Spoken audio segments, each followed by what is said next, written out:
دیکھیں شیطان اور انسان میں ایک فرق ہے جو قرآن نے بیان کیا ہے. انسان جب گناہوں کی زندگی میں نے کہا نا کہ جب انسان کسی نشے میں لگتا ہے ایک وقت ایسا آتا ہے کہ پھر وہ اس کے لیے دلائل گھڑنا شروع کر دیتا ہے. دلائل گھڑنا شروع کر دیتا ہے کہ نہیں اصل میں یوں کر رہا ہوں.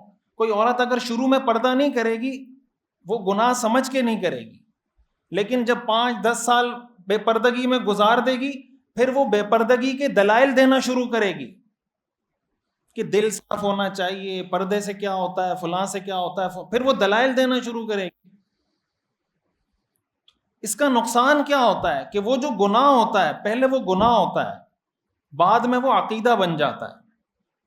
بے پردگی پہلے گناہ ہوتی ہے، ایک وقت آتا ہے کہ وہ بے پردگی کو انسان گناہ نہیں سمجھتا، یہ جو عقیدہ بن جاتا ہے نا، نظریہ جو بن جاتا ہے، یہ خطرناک بات ہے.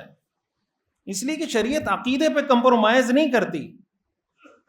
بھائی ایک وہ آدمی ہے جو شراب پیتا ہے اور کہتا ہے کہ شراب وہ پی رہا ہے لیکن گناہ سمجھ کے پی رہا ہے، اور ایک آدمی جو شراب پیتا ہے اور حلال سمجھ کے پیتا ہے. کیا اللہ کی نظر میں دونوں ایک جیسے ہیں؟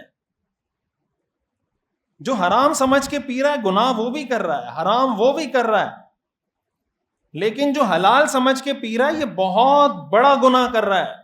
شیطان کو جب اللہ تعالیٰ نے کہا نا حضرت آدم علیہ السلام کو سجدہ کریں، شیطان نے کہا کہ میں نہیں کرتا، ابا، انکار کر دیا.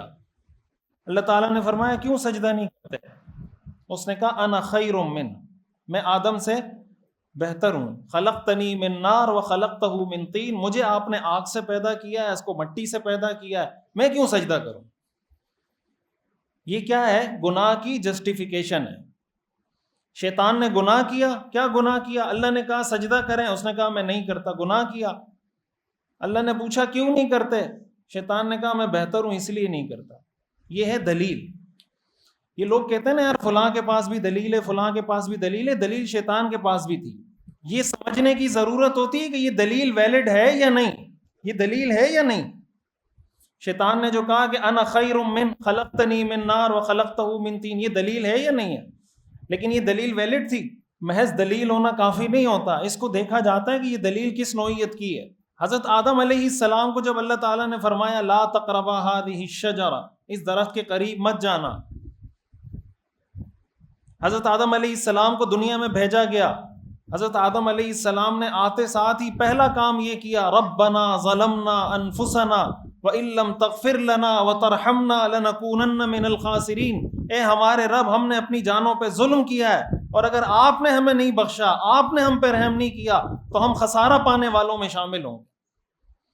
ایک ہے حضرت آدم علیہ السلام کا طرز عمل، ایک ہے شیطان کا طرز عمل. ہم کس کی اولاد ہیں؟ کس کی اولاد ہیں؟ ہم حضرت آدم علیہ السلام کی اولاد ہیں. ہم کو آدمی کہا جاتا ہے، آدم سے آدمی ہے، آدمی ہیں ہم، ابن آدم ہیں. تو رمضان کی اس مقدس جو مہینہ ہے، قرآن ہم نے سنایا، آج سے نیت کریں، ارادہ کریں کہ جو ہم دھوکے کی زندگی میں پڑے ہوئے، دھوکے کی زندگی کا سمپل مطلب کہ اگر اللہ نے کسی چیز کو حرام کیا ہوا ہے بس اس سے بچ جائیں. اللہ نے کسی چیز کو حلال کیا ہے اس کو اختیار کر لیں. اللہ کے حلال کو حلال جانیں، اللہ کے حرام کو حرام جانیں. جس چیز کو اللہ نے فرض کیا اس کو فرض جانیں، جس سے اللہ نے منع کیا اس سے رک جائیں، اور سمجھیں کہ اسی میں خیر ہے، یہی بہتر راستہ ہے. ان ھذا القرآن یہدی للتی ہی اقوم. اللہ تعالیٰ فرماتا ہے میں تمہیں بتا رہا ہوں کہ جو سب سے سیدھا راستہ ہے اس کی رہنمائی تمہیں قرآن دیتا ہے. تو قرآن سے خود بھی جڑیں، قرآن کو پڑھنا تجوید کے ساتھ، اس کا ترجمہ پڑھنا، اس کو سمجھنا، اس پہ غور کرنا، اس پہ عمل کرنا، اس کو لوگوں تک پہنچانا. جو قرآن کے ہم پہ حقوق ہیں، قرآن سے اگر ہم جڑ جائیں گے تو جو دین کے حوالے سے ہم میں شعور کی کمی ہے، آہستہ آہستہ یہ شعور بھی ٹھیک ہو جائے گا. اللہ تعالی ہمیں سمجھنے کی اور عمل کرنے کی توفیق عطا فرمائے.